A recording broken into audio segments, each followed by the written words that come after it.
اللہ کے رسول پر درود بھی نہ بھیجا جائے، اللہ کی تعریف بھی نہ کی جائے۔ صحیح حدیث میں موجود ہے کہ اللہ کے رسول فرماتے ہیں کہ ایسی دعا زمین اور آسمان کے درمیان لٹکی ہوئی رہتی ہے، اللہ کے پاس وہ دعا نہیں پہنچتی۔ اسی لیے جنازے کی نماز میں سکھایا گیا کہ پہلے ہم سبحانک اللہم جو ثنا ہے اس کو پڑھتے ہیں، پھر درود پڑھتے ہیں جو نماز میں پڑھی جاتی ہے، وہی درود پڑھنا بہتر ہے۔ اس کے بعد میت کے لیے دعا کرتے ہیں، لیکن میت کے لیے بھی جب دعا کرتے ہیں تو اس دعا میں صرف میت کے لیے نہیں کرتے، اللہم اغفرہ وارحمہ نہیں کرتے، بلکہ دعا کرتے اللہم اغفر لی حینا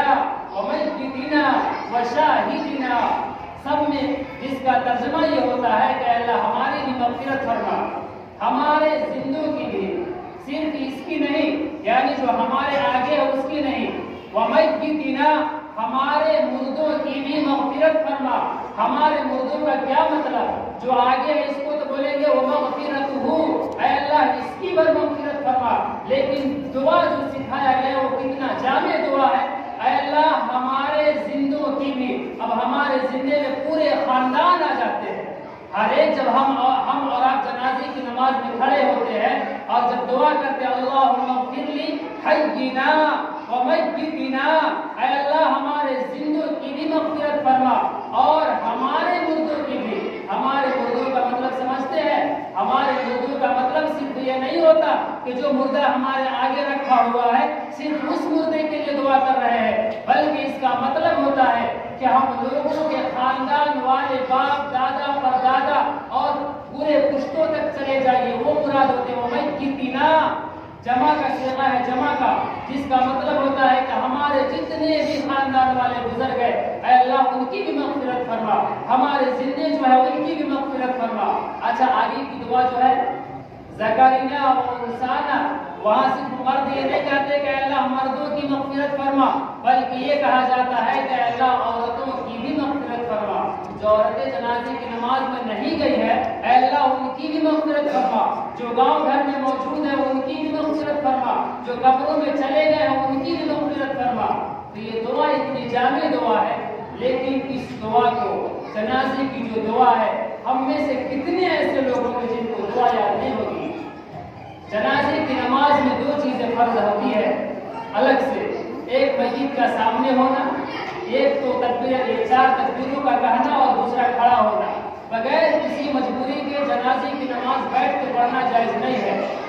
اور 4 تکبیر کا کہنا، جس طرح امام چاروں مرتبہ تکبیر اللہ اکبر کہتا ہے، اسی طرح مقتدی پر جو فرض ہے کہ وہ بھی اللہ اکبر اللہ اکبر اللہ اکبر چاروں تکبیر کو کہے۔ ایک فرض تو یہ ہے، دوسرا فرض ہے کھڑا ہونا، اور سنتیں جو ہے جنازے کی نماز میں کوئی چیز واجب نہیں ہے، 3 سنت ہے۔ پہلی سنت ثنا پڑھنا یعنی اللہ کی تعریف کرنا، دوسرا جناب محمد رسول اللہ پر درود بھیجنا، اور تیسرا میت کے لیے دعا کرنا۔ یہ اہم چیزیں ہیں جو کتنے نوجوانوں کو اور کتنے لوگوں کو دعا اور جنازے کی نماز کے فرائض معلوم نہیں ہوتے۔ حالانکہ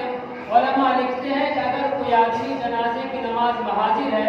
اور وہ دعا نہیں جانتا ہے، اللہم اغفر لی حینا والا دعا اگر یاد نہیں ہے تو اللہم اغفر لی اللہم اغفر لی اللہم اغفر لی بھی پڑھ سکتا ہے، اور اگر خاموش رہے اور صرف 4 تکبیر بھی کہہ دے تو بھی اس کو ثواب ملے گا، لیکن دعا پڑھنا زیادہ فضیلت اور زیادہ ثواب ہے۔ مرنا سب کو ہے، موت ہم کو اور آپ کو سب کوئی کو آئے گا، اور ہمارے گھر والوں میں اور آپ کے گھر والوں میں بھی سب کوئی مریں گے۔ ہمارے اور آپ کے آگے باپ کا جنازہ رکھا ہوا ہو اور ہم کو جنازے کی دعا یاد نہیں ہو، کتنے افسوس کی بات ہے۔ ہمیں اور آپ کو جنازے کے فرض یاد نہیں ہو، وہ کتنے افسوس کی بات ہے۔ ماں موجود ہو میت کی صورت میں آگے اور جنازے کے فرائض اور جنازے کی دعا یاد نہیں ہے۔